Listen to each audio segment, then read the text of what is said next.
They say when a baby is born, so is a mother. But while you are there to help your baby grow into the person he or she is meant to be, who is there to help you? Many women feel lost and alone when they become mothers, wondering, who am I now? Sometimes it feels like the transformation from woman to mother is as radical as a caterpillar's transformation into a butterfly. Did you know that inside the chrysalis, the caterpillar literally turns into goop before it rearranges itself into a butterfly? This podcast is about the goop, what soul transformation looks like as you transition from being a woman to a mom. Your baby's growth matters, but yours does too. You're not alone. I'm your host, Brittany Ming. Welcome to the Motherhood Metamorphosis. Welcome everyone to this episode of the Motherhood Metamorphosis. I'm your host, Brittany Ming, and today we're talking to Dr. Mary Alice Mina. Dr. Mina is a Harvard-trained double board certified dermatologist, dermatologic surgeon, and leading expert on skin health and skin care. She is the host of The Skin Real, a podcast for people looking for real skincare guidance by true skin experts, where she emphasizes a holistic and preventative approach to skin health and aesthetics. She is co-owner of Baucom Mina Derm Surgery in Atlanta, Georgia, where she treats patients with advanced surgical and cosmetic procedures to restore and maintain healthy skin. She is recognized for her artistic eye and surgical skills while helping people feel good in their skin. So welcome, Dr. Mina. I'm so happy to have you on today. Oh, Brittany, it's such a pleasure to be on. I love what you're doing. I love your podcast, and I think it's so important that moms, women have this kind of community to discuss these things that we're worried about, we're thinking about, that are on our minds. So thank you. Yeah. So the focus of this podcast is metamorphosis, like transformation. And I think that women and moms especially go through transformation with how they look through pregnancy, through postpartum, through multiple pregnancies, and how they feel about who they see in the mirror. And I wanted to read a quote that you wrote in the several emails that we exchanged when we were preparing for this podcast. And you said, I think people think you, as a dermatologist, are immune to feelings insecure or unworthy when you're a dermatologist and have any and every aesthetic option available. But what I've learned is that chasing every wrinkle and fighting to eliminate any sign of aging and trying to fight Mother Nature is futile and unhealthy. Instead, finding peace within is much more powerful. And I really loved that approach to just looking at our bodies, looking at our faces, and thinking, who am I and how can I grow into my own beauty in my own story on my own journey? Yeah, totally. That's so beautiful how you put it too. And I feel like I see the spectrum of women and people, and I see it in my friends, and I see it in myself. We are going through a metamorphosis, right? That is what life is. We are changing. I'm not the same person I was 20 years ago. I'm not the same person I was even 2 years ago. And I think sometimes our society, or maybe we do this to ourselves, we don't allow ourselves to grow and change. We feel like we have to be the exact same we were, or at least looks wise, in our 20s. And now we're 45 and we've had kids and life is different. And so I want to sort of change the narrative that it's actually okay to evolve and change as women, and not to be afraid of aging. There's some parts of it that are more desirable than others. Yes, I'm not saying everything is wonderful and rosy and everything, but if you have this fear of aging, this fear of changing, and you're constantly trying to fight it, you're gonna be really unhappy. I don't think you're gonna feel very fulfilled. I know I haven't when I've felt that way. Yeah. So I love hearing personal stories on this podcast. And you are a mom of two. And how old are your kids? So my daughter Lucy is about to be 9 in a couple weeks. So she's 9 going on 18.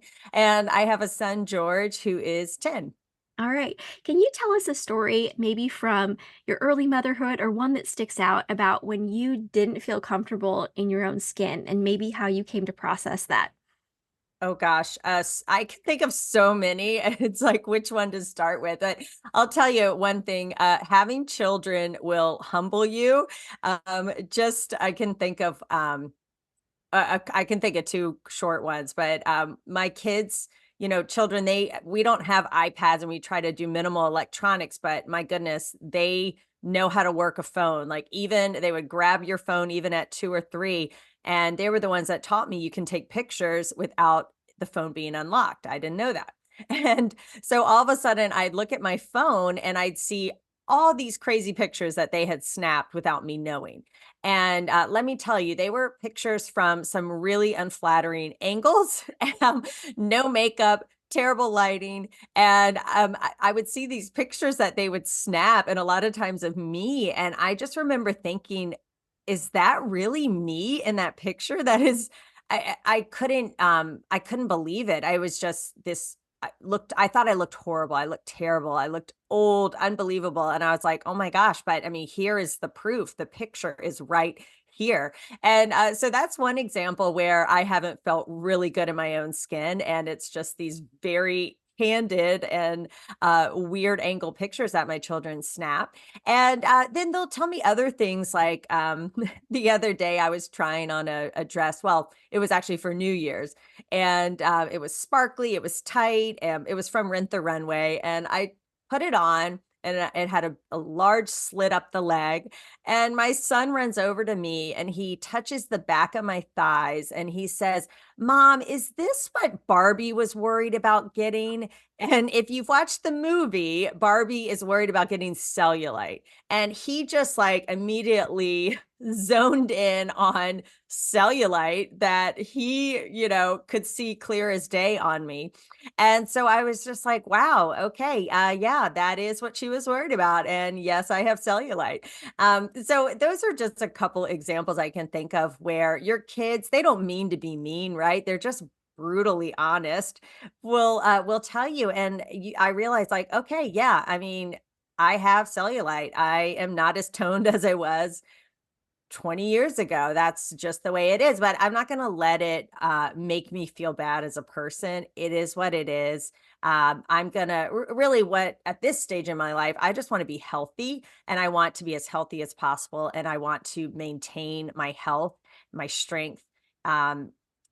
More so than really looking to be skinny, totally cellulite free, totally wrinkle free. That's kind of my goal. So I do feel like that's been a metamorphosis for me, because I can tell you when I was in my 20s, I wanted to be skinny. I wanted to be really attractive, sexy, all these things. And now I'm like, you know what? I'm good with just looking my best and being strong. Those are like my goals now.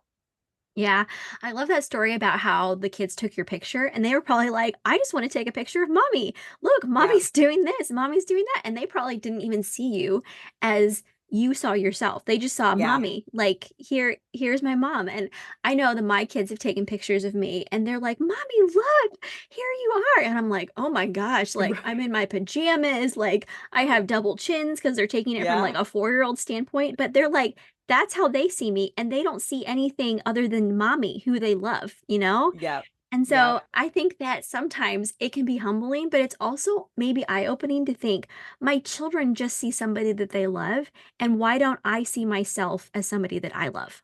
You know? Yeah. So So true. So true. Yeah. My kids also at the same time, they make me feel amazing. I'll put on like a dress or high heels and they're like, oh my goodness, Mom, you look so amazing. They want to hug me. They want to try my shoes on. Yeah. So again, they're innocent. It's not meant to be they're brutally honest, and they love deeply. And but they also, yes, can sometimes point out these things that you feel insecure about, but they're not trying to make you feel bad.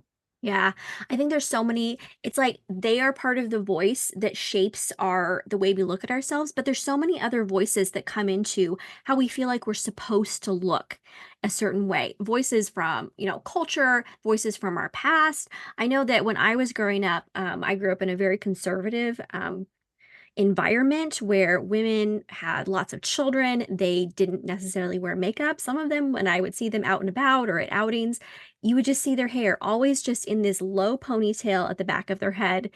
Maybe hair that could have been, maybe it was a few days past a wash day. And I just remember looking at these women. And then when I became a mom, thinking about the moms I grew up with and thinking, none of those women were pretty. And then I thought, am I supposed to be pretty? Like, are moms supposed to be beautiful? Like, what it was trying to bring together those narratives of what is a mom supposed to look like? Who am I supposed to be? And I think that's part of that transformation process because we are stepping into both a new role, but also person our body has changed, maybe even our skin has changed throughout pregnancy. And I was wondering if you could speak to maybe the women that you see who are in early motherhood, or maybe they're pregnant and dealing with some skin problems, and maybe some insecurities that they see in themselves. Yeah. So it's a great point, and I see that gamut too, or the spectrum of people who really don't do anything for their aesthetic appearance, and then some who are the other extreme. But I do find, yeah, what the stage of motherhood is, there's no way, how do you say it? I mean, it's a total life-changing event, right? Your life will never be the same after you have kids, and when you're pregnant, your body is changing. For some women, I feel like their skin looks amazing, their hair looks amazing, they're glowing, right? And everyone loves a pregnant woman, right? You get a lot of attention, you feel really good about yourself. What I find is hard is then you have the baby, and then that belly is really not cute anymore, and your hair starts falling out, and you're not sleeping, and you're getting dark circles under your eyes. And I find people have a lot more compassion for a pregnant woman than they have for a mom with a 1 month old who's struggling to grocery shop and wrangle the toddler and carry the groceries. So I find that that's really interesting. I find when I was pregnant, lots of people willing to help me out, and a lot, oh, give me their seat and all that. But it's like once you have the kids, it's like, okay, get your kids in order. Um, so your skin, lots of things about your skin change with pregnancy. You can get stretch marks, you can get rashes. And then the tricky thing is you feel like you can't do anything, right? Like, oh, don't put that on. Is that safe to use? Can I really take that?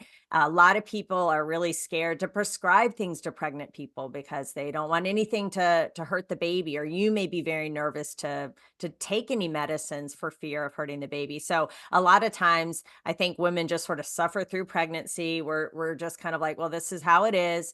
And then the baby comes, and the skin challenges don't really change, it's not that they go away and you never have any problem. And if anything, I think the challenges are amplified once you have a baby, because now your health, your self-care really falls to the bottom, right? I don't know any mom of newborns and infants who is doing a complicated skin routine, making sure they're getting regular massages and all of this stuff, right? We really just fall to the bottom, and it seems like it's survival. At least it was for me.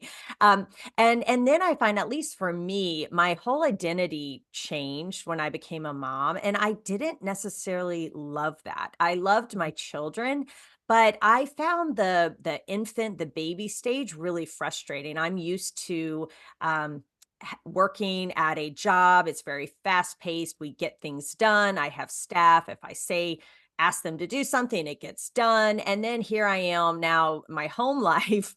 Nobody listens to me. It's a mess. It's madness. And for someone who's just used to a totally different environment, I found that to me was a huge metamorphosis and a change, to realize, like, here's this new identity. And also, then you become just mom. Oh, hey, mom. You go somewhere, like, okay, come here, mom. You're Lucy's mom. You're Yeah. George's mom. It's like you no longer have a name. Hmm. And so for me, having my outlet also still as a doctor, as a dermatologist, that I really needed that for my self identity, because otherwise I felt like I'm just mom who doesn't even have a name. And I just, so many, I know I went off base. I on a tangent, right, Brittany? But that to me was a big metamorphosis in changing this identity of mom. And now that my kids are in school, I feel like I can kind of get my head above water again, and I can breathe. And I've also learned, as I'm getting older too, I think you can kind of fake some of the skin stuff in your 20s and 30s, but in your late 30s, that's when things start to show, things start to change.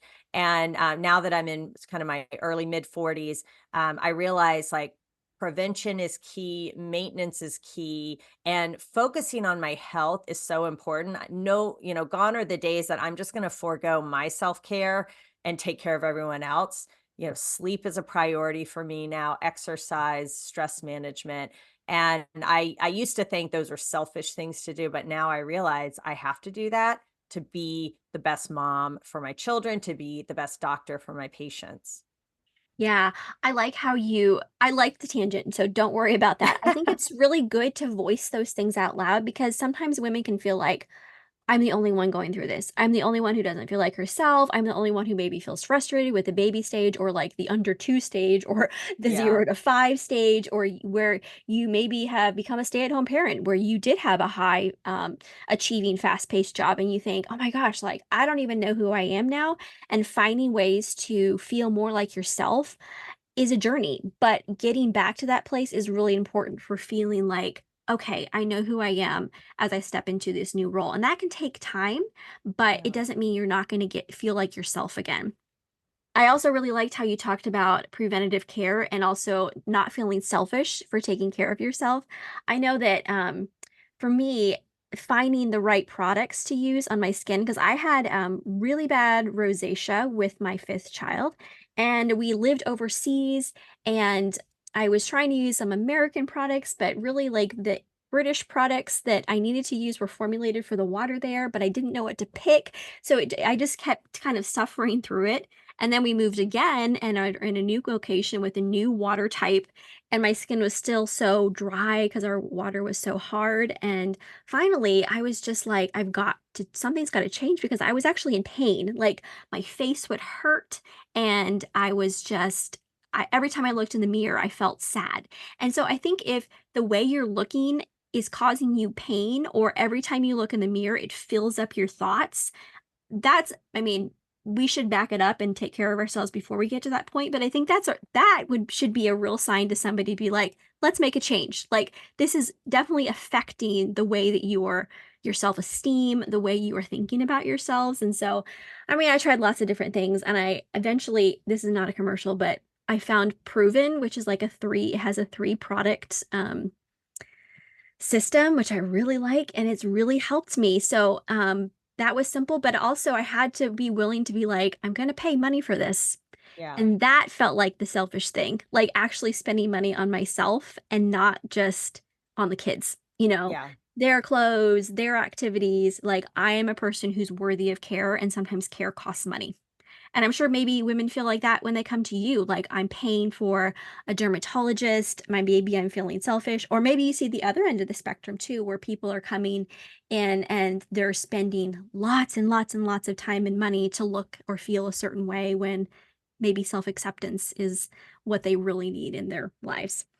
Yeah, you summed it up right there. I definitely see the spectrum there, and I feel that way too. I remember my business partner maybe 10 years ago would talk about he would get a massage every week, and I thought, oh my gosh, like that is excessive. How in the world? Like the time, the money, that's crazy. And I remember telling him I would never spend money on a massage for myself. The only time I get massages is if I got it for a birthday gift.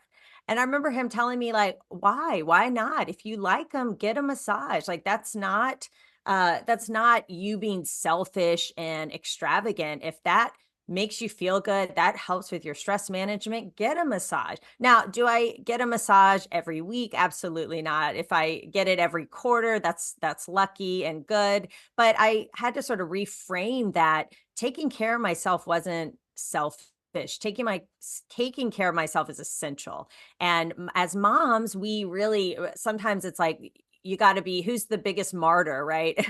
And not taking care of ourselves, or who's going to sacrifice more. But that we got to reframe that, because we can't take care of our kids if we are in pain and our skin is burning and hurting, and we don't feel good about ourselves. And yeah, for whether you like it or not, how you look affects how you feel. And so sometimes people think it's, well, that's just vanity, but no, I mean, if your skin is hurting and painful and blistering or cracked open, that's not healthy. And you got to take care of yourself. You wouldn't let your child feel that way, right? You would help your child if they felt that way, or your spouse. So, I think moms need to understand it's okay to take care of yourself. And then, of course, yeah, then I see the other extreme, right? I see the moms who are always on the quest to eliminate, prevent, to do every procedure possible to maintain their youth and their appearance. And I think that's just as healthy as the other extreme, right? Because they are putting all their value into their appearance and how they look. And like I said in the quote you read, like Mother Nature always wins, right? Like anytime there's like a big bad thunderstorm, or I hear about flooding or storms, I'm just like, wow, like Mother Nature is the boss, and she's ultimately gonna dominate. And so it's really futile to think that you can totally reverse it. So I think a healthier approach is thinking of taking care of your skin first and foremost from inside out. And then the outside things that we do, the things, the creams and the topicals or the procedures, those are like the icing on the cake. That's sort of once you've already got your foundation laid, then we can, we can do some fun stuff. I like doing aesthetic stuff. I mean, I'm not like au naturel, but I don't go crazy because I've taken care of my skin. So I don't need a lot of these extra procedures that are available. And like I said in that quote, I could do any procedure I want. I could call up a friend who has it or do it, and everything. But it's important to know, like, I don't need to be doing all those things. My value is more than just how I look. Now I want to portray myself as well as I can, but really it's ultimately about like my health as my body, my mind, and then the aesthetic stuff.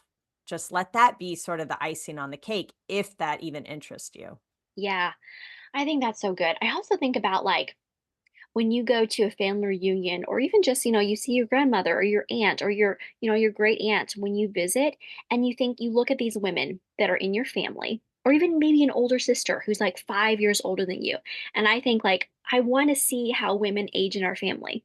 Like, and you would look at your grandmother and you wouldn't think, oh my gosh, she needs such and such procedure done, Right. or why doesn't she take care of herself? You think, this woman is beautiful. And even in her wrinkles and her aging and her gray hair and the way her body is soft, and like the skin is soft around her body. And I remember my kids to visit my grandmother, and she had extra skin on her arms, and they would say, Nani, you look at your skin, and they would want to touch her arms, and she's like, yes, I have wings. And then she would kind of like flap her arms, and then they just got so tickled by that, and because she had wings, and she said she was an angel.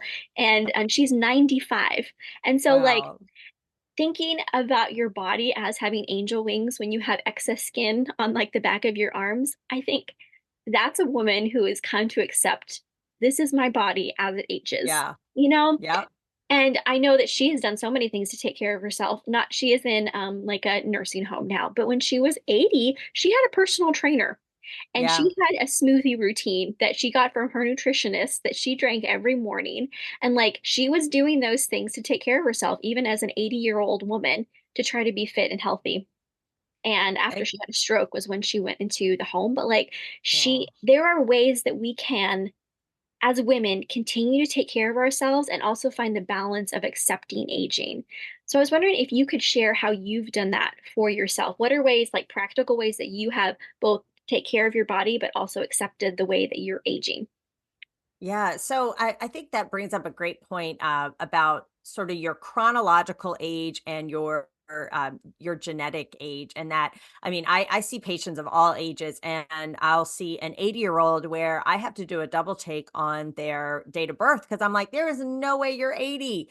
You are at most 60. And then I'll see someone who is younger than me, and I'll think they're older than me. So it's all about, and we're learning about this more and more, and I hope, and I think we will hear a lot more about this, like the blue zone people, right? The people Mm. who live, the centenarians, and they live longer than anyone else in the world, and they're looking at these pockets of communities. Why do they live longer? Well, and healthier, right? Because I don't want to just live longer. I want to live healthier, right? That's called your health span, not just your lifespan.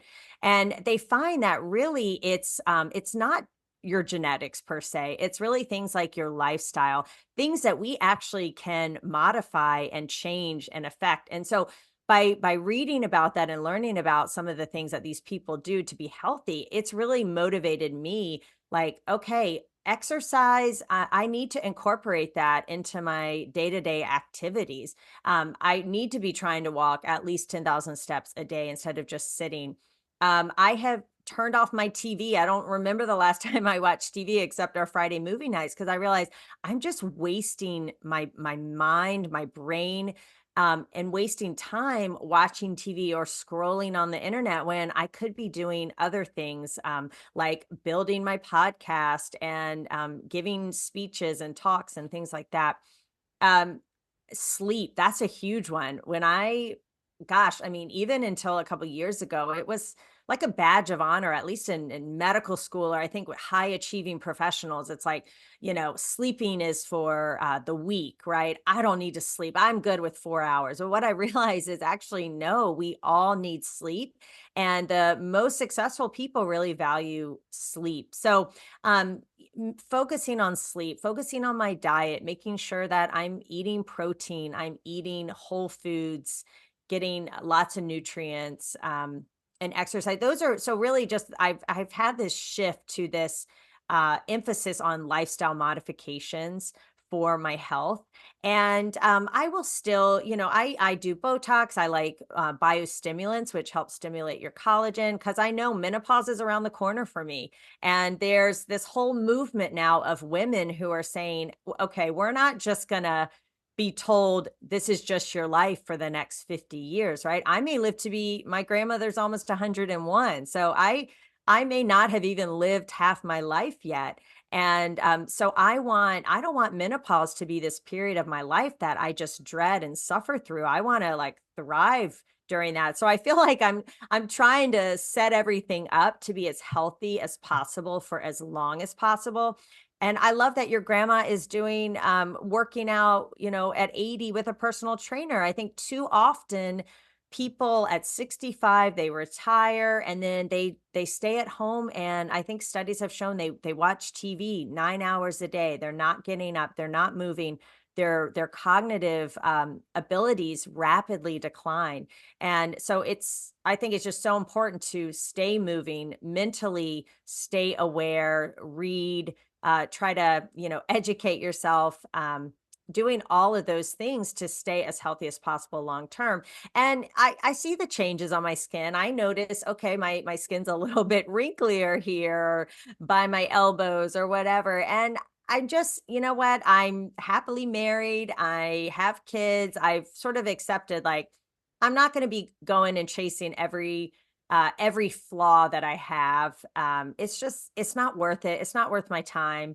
I'm okay with not being perfect. And I just want to really health is like my motivation now.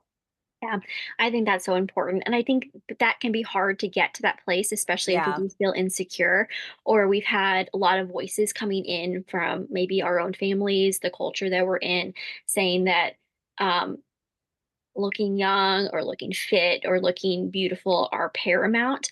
Or so I think that can be hard as women age. And I just want to affirm that, like, if somebody is not in that mental space yet, that healthy is like the most important thing and I'm okay with how I'm looking. If you're not in that space yet, it's okay. Like you can grow into that space and be Yeah. like, I'm not there yet, but I'm working in a good direction.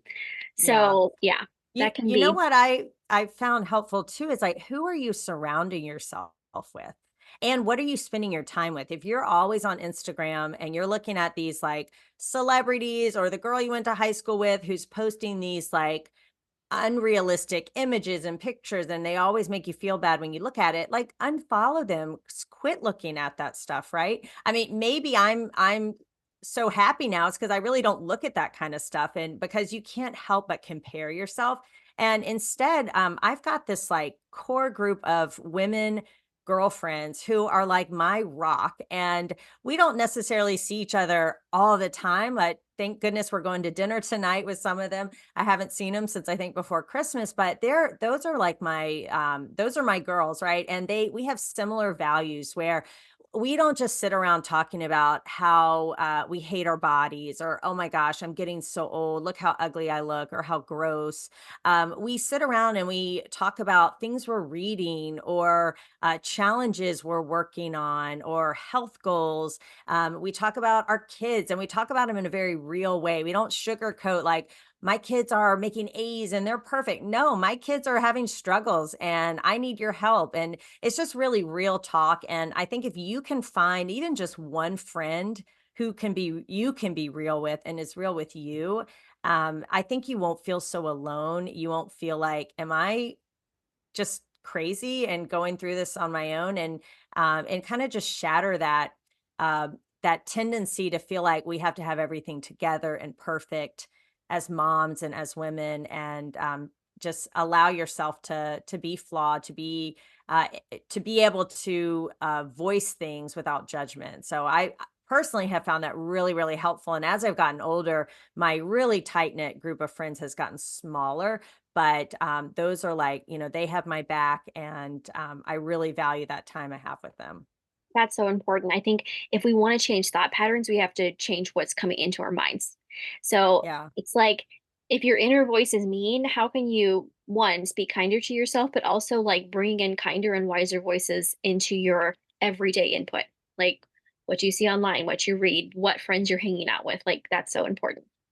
So Yeah. I know that I hope people will follow you on social media. I'm definitely going to share your handles because I think you share really good information on Instagram and your other pages. And I know that you're passionate about creating like minimalist routines for busy women. So I was wondering in our last few minutes if you could share some practical advice about creating a minimalist routine that can work in the life of a busy woman and mom. Yes, yeah. I love to talk about this because I get so frustrated when I see the complicated routines out there. I see celebrities describing these elaborate routines, and then of course they want you to buy all their stuff. And most people and most dermatologists that I know, we keep it really, really simple. And you should, right? Because the stuff you're doing with your skin, I mean, that's just one component, right? So again, skincare's whole body care. You got to take care of your body first, then beautiful healthy skin will come. But my skin routine is super simple. I use a gentle soap and I use the Dove beauty bar. I call it the white bar soap. I use that. I've been using it for decades. I recommend it for babies. People send me stuff to try and want me to try different cleansers and all that, and I'm like, why? This is like cost effective and it works. It's gentle. So I've been using that forever and I love it. So I wash my face in the morning, and then I tend to still have oily skin, even though it's getting a little bit drier. So usually I'll recommend a moisturizer, but I have to admit I don't always use a moisturizer because my skin doesn't always need it. I have started using a vitamin C serum in the last year that really helps with helping to combat oxidative stress from the sun, pollution, and damage. And then if you do have some discoloration on your skin, it can help with that. So typically wash my face, vitamin C serum, and then always, always, always sunscreen. I will not leave the house without it. And I would just tell people, put it by your toothbrush, because I think most people brush their teeth every morning. They don't debate, should I do it? Should I not? I'm just at home. Do I really need to? I'm not going to see anyone. No, you brush your teeth, put on your sunscreen every single day. I don't care what color your skin is. Everyone has to do it. If you do nothing else, if you sun protect, the sun is responsible for over 80% of our aging and accelerating our aging. So the people I see who are in their 80s and 90s with beautiful skin have been vigilant about sun protection. So that's my morning routine. That is literally all I do. And I don't wear foundation. I do like to wear mascara and some eyeshadow and maybe some blush, and that's it. So really super, super simple. And then my evening routine, you've got to wash your face in the evening. I'm okay with you not washing your face in the morning if you just want to splash water on it. But in the evening, you've got to wash off the dirt, the oil, the grime, the pollution, your makeup. You've got to wash your face at night. before you go to bed. And then I'm a big fan of retinols and retinoids. That's vitamin A cream. I think it's really the most cost effective anti-aging cream out there. You don't need a lot of it, a little tiny pea. You put that on your face. I do it my neck and top of my hands too now that I'm in my 40s. And that's such a powerful collagen booster. It will increase your collagen. It makes your skin more even and beautiful. And I just have to tell people though, it's like weight loss, right? You can't use it for a week and say, oh, it didn't work for me, right? It really takes time. You got to stick with it. But if you do, you will reap the benefits. I think I've been consistently using it since probably my early 20s when I struggled with acne, and then I've just continued on with it. And I plan to just use that forever. And that's really all. That's really all you need. Now, if you have more dry skin, and yes, as I've gotten older, sometimes I will put on like Aquaphor Vaseline, something thicker around like my eyes or my lips if my skin is dry, or just a very basic moisturizer. And I think people are surprised too when they find out I don't use expensive products. I use drugstore brands, and that you don't have to spend a lot of money on your products. In fact, I would say don't, and then save your money for something else. Maybe that massage you want to get once a week, or maybe some Botox twice a year. Save it for the stuff that we really know will make a difference, or for other self-care things that help you out. Yeah, that's really good. I love that. I love that it's minimalist, it's easy, and it's practical. Because like sometimes you watch these like Instagram reels and these people are using like 17 different products, like no joke. And you're Yeah. like, I can't even keep up with that. That's what I've liked I about the products that I've been using. It has a cleanser you use morning and night, same thing. It has a day cream with SPF, and then it has a night cream, and that's it. So yeah, it's like wash and then moisturize. And because I do have very dry skin. And yeah. so that is what I really like about it. And for me, their website was like 6 weeks you'll see differences. And that wasn't the case for me. About 5 months being Yeah. consistent, I was like, Yeah. I can see a huge difference. My face isn't hurting, it's not inflamed anymore, it's not bright red, and it's calmer. And so I was like, this is what's working for me. And I think finding something simple that's sustainable, like the products you said, are is key to feeling more comfortable both in your own skin, metaphorically and physically. Yeah, well, and Brittany, you brought up a great point, consistency. You cannot just do this a couple times and then say, oh, it didn't work, right? You have to stick with it. And the more complicated it is, the less likely you're going to stick with it, right? So you got to keep it simple to stick with it. But I find people, they're bouncing around, they have like shiny object syndrome, and they're like, ooh, that looks pretty, that looks pretty. And they are doing way too much to their skin. They're damaging their skin barrier, and they're not giving the products that work time to work. So yeah, keep it simple, be consistent. I know it sounds boring, but that is what works in the long term. So play the long game, and take care of your body, right? Take care of your body. You can't be smoking, you can't be vaping, you can't be drinking tons of alcohol and eating lots of sugary food and think your skin is going to look radiant. You're not going to feel good. Your skin's not either. So yeah, I'm glad you brought up that about consistency. Yeah. I'm so glad we had this conversation today. I really hope people glean a lot from it. Just maybe, I don't know, just different ways to think about themselves, different ways to think about their beauty, and ways to simplify and enhance their own lives. So, to end our time, I have this one question for you. Finish this sentence. I'm proud of myself for, it can be life goals or something that happened this morning. Gosh, well, I'm proud of myself for really committing to being better each and every single day. I've been reading a lot of, I feel silly saying like self-help books, or books on personal development, right? I feel like a lot of times, or I'll just say for me personally, I got through med school, and then I'm a doctor, and then that was like my whole focus. And then now I'm like running a practice and a business. And I'm like, I've never really learned these skills. And so now I'm like, you know what? I need to take the time to develop myself, and I've got personal development goals. And I forget who said this, but they say just each day try to be 1% better, because that 1%, it doesn't sound like a lot, but if you're 1% better every single day, imagine where you're going to be in several years. And 1% better can mean a lot of different things. For me, one of the things I want to work on is being more present with my children, not distracted, really setting boundaries between work and home life and not checking emails when I'm with my kids. And so, yeah, I'm most proud that I am finally focusing on my personal development. I love that. Thank you so much, Dr. Mina. I'm really happy you came on the podcast today. Oh, Brittany, so much fun and love the work that you're doing. And anytime, happy to be here. And for any of your listeners who do want to follow me on my podcast or my website, it's at Dr. Mina Skin, and the podcast is The Skin Reel. Thank you. I'm really glad you shared that. Thanks, Brittany.